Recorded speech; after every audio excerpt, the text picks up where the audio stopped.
design. And we want to offer the privacy as a value for our users that they will be able to use in their everyday life. So just an additional perk of using our AI legal assistant to strike contracts, to strike deals with one another, etc., etc. Got it. And since we're on the topic of technology integration, are there any other proprietary or third-party technology solutions that you guys are using that you'd like to share with us? So I think I mentioned a couple of them already. The key technological value lies between our proprietary machine learning algorithms. But as I mentioned, we did integrate a GPT-4 this year from OpenAI, which basically helps us to cover the non-legal parts of the AI assistant's conversational flows. So long story short, whenever the legal topics are not covered, GPT-4 is able to jump in and basically provide some basic information, basic overview. It kind of works as a knowledge-based assistant. And also we're using CLU from Microsoft, which is a tool to build conversational flows that supports the main dialogue flow in the assistant, the main pieces of it, the main branches of it. And then we're using a couple of Google's AI features as well, especially for the voice services. I also mentioned the integration with Ziki Snarks for privacy protection. We are utilizing blockchain features offered by Polygon Network. So we have a private blockchain built on top of Polygon's edge, and we have the integration with Polygon's mainnet for our token utilities. And to be honest, I think that this is it. This is mostly what we're using in terms of integration with other tech for now, at least. I know that there are plans to do more, but this is what's on the table right now. Awesome. And before we move on to the audience section, I'd like to give you a chance to share a little bit more about your native token.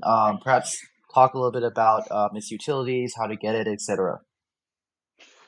Right. So first of all, fun fact: we actually have a trading competition going for VAI Token this week on KuCoin. So I encourage you guys to jump in if you want to. On the other hand, in terms of VAI Token, it is a well-established digital asset utility token because, well, it's on the market since early, as I mentioned, February 2021. It is a regulated token according to European Union standards. So it's a well-regulated token with a proper token holder protection. We are quite often mentioned by various sources, various KOLs, etc., as one of the top AI projects in the space. Now we've become part also of the zero knowledge proofs ecosystem.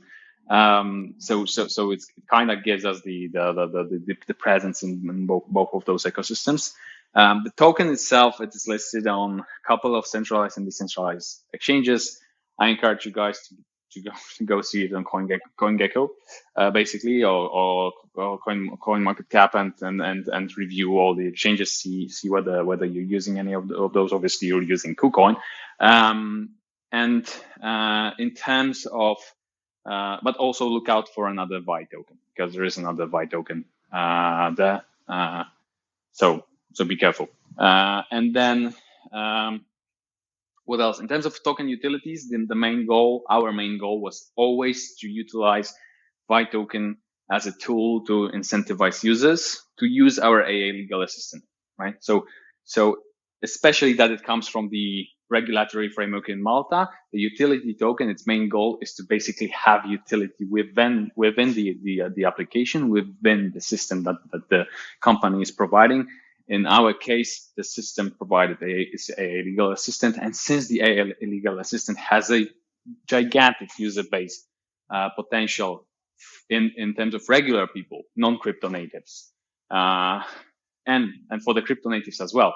But for non-crypto natives as well, everyone, you don't have to know crypto, you don't have to be in crypto to sign deals, to sign contracts, to analyze contracts, etc. We do it every they as regular people.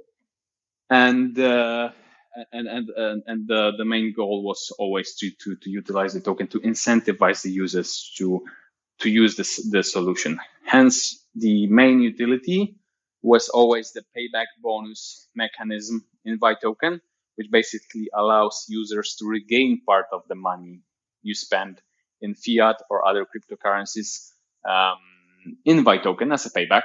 So basically, you're not, if you're paying $10, you're not really paying the $10. You're actually paying $8 because the $2 you're getting back in VAI Token, and which VAI Token we're buying back as a company from the market, which also stimulates the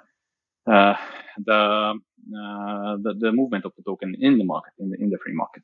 On the other hand, the VAI Token holders receive various price benefits for the usage of the AA legal assistant. So basically, if you're a holder, you're getting price benefits and access to additional services in the AA legal assistant. We obviously offer a couple of staking services on Sexes and through our stake.vaiot.ai portal. So for users that are not using centralized exchanges, that there's always also a way to stake VAI Token.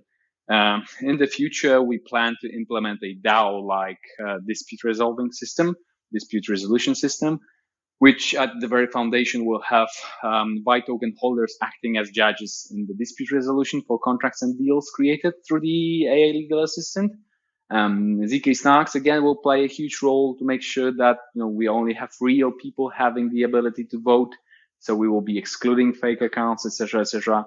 We're also considering micro licensing mechanisms where users can basically generate custom legal documents templates through the AA legal assistant and license them to other users for a fee in VAI Tokens, sort of P2P marketplace of legal templates. And also for our token holders, we'll have premium features within the AA legal assistant itself, which will include, for example, extended access to legal support, lawyer consultations, etc., etc. Right. So this is something that will be available for the major holders, I would say, depending on the legal type of legal support that will be available. And yeah, I think that this is it. This sums it up. Cool. Extremely clear and concise. I'd like to thank you again for coming on, Pavel. Let's have some audience members up here to ask some questions. First up, we have Snow, I believe. Snow, go ahead.